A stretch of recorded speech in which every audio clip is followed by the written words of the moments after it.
현대에 와서 이 똥의 모양을 좀 나눠보자, 그런 생각을 가지고 우리가 두루뭉실하게 어떤 똥의 모양을 얘기하는 게 아니라 7가지의 타입으로 똥의 모양을 나눴습니다.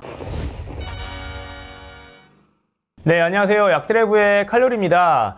자, 오늘은 똥 이야기를 한번 해볼까 합니다. 대변, 분변, 똥, 이렇게 우리가 부르는데, 자, 똥의 모양을 보고 우리가 장의 어떤 환경이나 장 건강을 좀 알아볼 수 있는 그런 오늘 방법을 소개를 해드릴까 하는데요. 자, 일명 브리스톨 대변 척도라는 게 있습니다. 자, 그래서 오늘은 이제 이 브리스톨 대변 척도를 소개하는 시간을 갖도록 하겠는데요.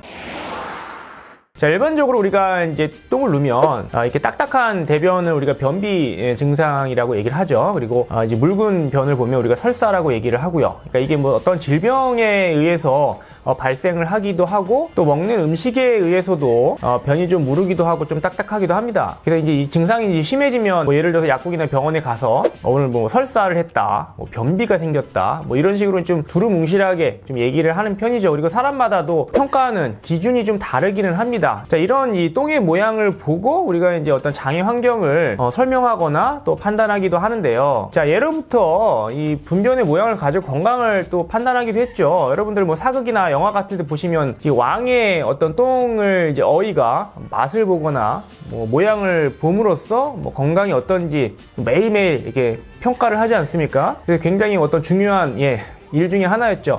왕의 그런 똥을 매화라고 불렀다고 합니다. 뭐 지저분한 이제 똥을 매화라고 좀 이렇게 반대되게 표현하지 않았나 싶은데, 자, 아무튼 이만큼 이제 똥은 예로부터 우리 건강을 좀 평가하는, 진단하는 그런 방법으로 쓰여왔는데, 현대에 와서 이 똥의 모양을 좀 나눠보자, 그런 생각을 가지고 우리가 두루뭉실하게 어떤 똥의 모양을 얘기하는 게 아니라 7가지의 타입으로 똥의 모양을 나눴습니다. 그래서 이걸 이제 우리가 브리스톨 대변 척도라고 부르고요. 이 브리스톨은 사람 이름은 아니고 영국에 있는 이제 대학교 이름이라고 합니다. 그래서 브리스톨 대변 척도는 총 아까 말씀드린 것처럼 7가지의 분변의 모양을 나누고 있습니다. 그 중에 이제 타입 3, 타입 4, 제3형과 4형을 우리가 정상적인 대변으로 얘기를 하고 있습니다. 이 척도에서 표현하기로 타입 3는 이제 소세지 모양이라고 얘기를 합니다. 그러니까 소세지 모양인데 약간의 이제 좀 크랙이 있는,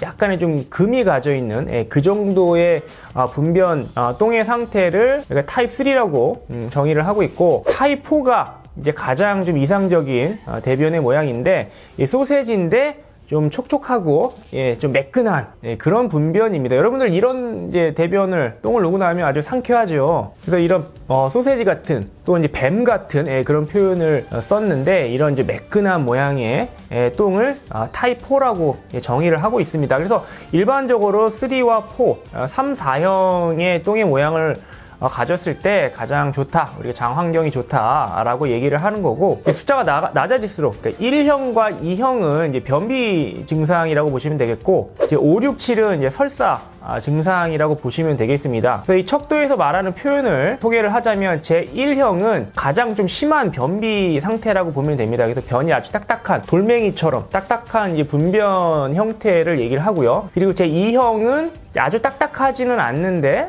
변이 좀 끊어져 나오는 그런 형태를 얘기를 하고 있고요. 자, 이제 3, 4형을 넘어서 이제 설사 쪽으로 가게 되면 이제 5형은 딱 봐도 이제 변이 좀 물러지기 시작합니다. 그래서 변이 이제 수제비 반죽 같은 그런 약간 무른 그런 형태를 얘기를 하고요. 이 척도에서 나온 표현을 빌리자면 뭐 가장자리가 깨끗하게 잘린 방울 모양이다, 뭐 이런 식으로 표현을 합니다. 그리고 이제 타입 6으로 넘어가면 그때는 이제 좀 굉장히 묽은, 진짜 설사 정도로 볼 수 있는, 척도에서는 이제 가장자리가 좀 으깨지고 좀 뭉개진 어떤 그런 형태의 변을 얘기를 합니다. 그러니까 우리가 흔히 이제 설사라고 많이 얘기하죠. 그리고 이제 마지막 제7형 타입 7은 말 그대로 물설사를 얘기합니다. 여러분들 장염이나 이런 심한 설사가 있을 때 거의 물이 쫙쫙 쏟아지는 그런 상태의 변을 이제 7형이라고, 타입 7이라고 정의를 하고 있습니다. 자, 그래서 이런 1부터 7까지 그러니까 변비부터 설사까지 이 단계를 나누어서 분변의 모양을 설명을 하고 있습니다. 그래서 이런 척도가 뭐 우리가 일반화 된다면 뭐 예를 들어 병원에 갔을 때 오늘 제가 제6형의 분변을 봤습니다. 그러면 이제 의사 선생님이 또는 이제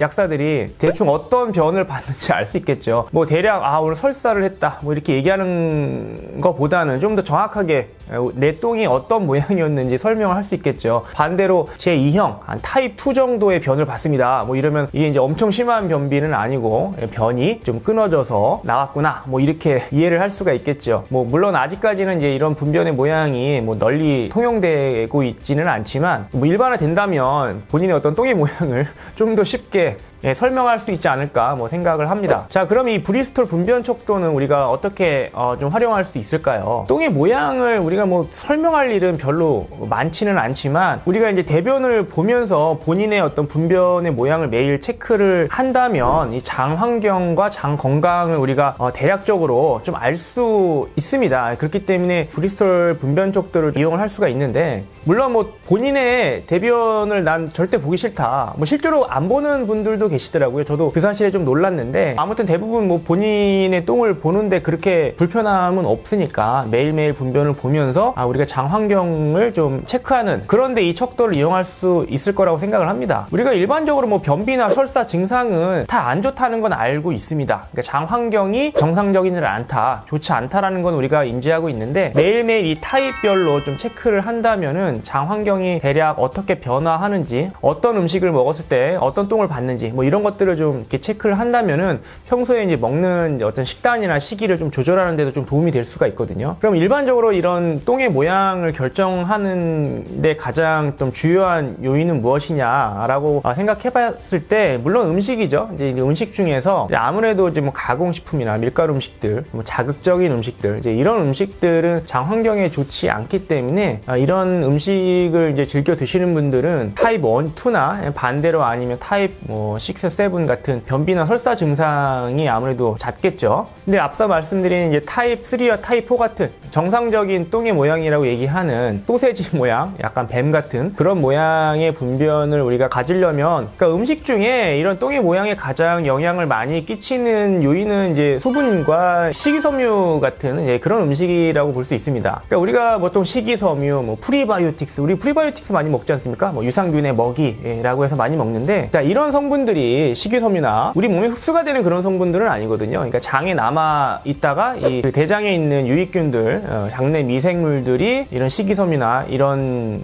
성분들을 사용하면서 그 똥의 모양이 타입 3나 타입 4, 그러니까 3형과 4형, 소세지 모양의 이런 뱀 같은 모양의 분변을 가질 확률이 높다. 뭐 이렇게 생각해 볼 수도 있을 것 같습니다. 그리고 옛날에는 이제 시골에서 이제 어린 아이들 같은 경우 이제 아무래도 지금보다 또 이런 가공식품이나 이런 음식보다는 어떤 채소 음식들, 나물 음식들 이런 걸 이제 많이 먹었던 옛날에 이제 시골의 어린 아이들의 분변이 굉장히 컸습니다.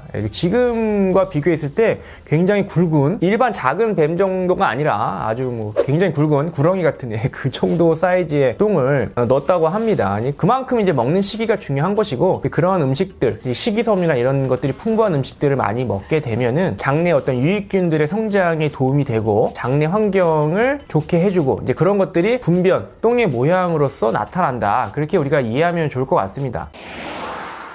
그래서 우리가 보통 이제 정원을 가꿀 때 화초들의 어떤 잎의 모양이나 뭐 여러 가지를 보면서 우리가 물도 주고 뭐 거름도 갈아주고 하지 않습니까? 우리가 정원을 가꾸는 것처럼 이 장내 어떤 환경에 장내 미생물의 어떤 그런 생태계를 정원 가꾸듯이 좀 가꿀 필요가 있는데 우리가 직접 뭐 대장을 들여다볼 수는 없으니까 한편적으로 이제 똥의 모양을 가지고 장내 환경을 우리가 어떤지 좀 예측하고 판단할 수 있는 건데 자 그래서 이제 브리스톨 그 분변 척도가 그런 면에서는 유용하게 쓸 수 있고 또 중요할 수 있다고 생각을 합니다. 자, 그래서 오늘 브리스톨 분변 척도, 그러니까 똥 척도죠. 그걸 오늘 소개를 한번 해드렸고 장내 미생물에 관심이 많으신 분들, 장내 환경에 관심이 많으신 분들, 그리고 뭐 유산균이나 뭐 프리바이오틱스 제품들을 좀 섭취하시는 분들, 이 효과가 있는지 없는지 뭐 이런 것들을 좀 판단하시는데 되게 유용하게 사용하실 수 있을 것 같고 또 장내 미생물, 장내 환경이 요즘 굉장히 건강의 화두로 계속 떠오르고 있습니다. 여러 가지 어떤 대사질환들, 만성질환들, 또 치매, 정신질환들 뭐 이런데 굉장히 중요한 역할을 하고 있고 밀접한 관련이 되어 있다라고 관심을 주목을 받고 있는 상황이기 때문에 장 환경이 그만큼 뭐 중요하다고 볼 수도 있고 이제 그런 면에서 똥의 모양을 좀 확인을 해서 장내 어떤 환경과 장 건강을 좀 매일매일 우리가 좀 체크해 볼 수 있다. 뭐 이런 얘기를 할 수 있을 것 같고요. 그래서 이제 오늘 브리스톨 분변 척도를 소개해 보는 그런 시간을 가졌습니다. 감사합니다.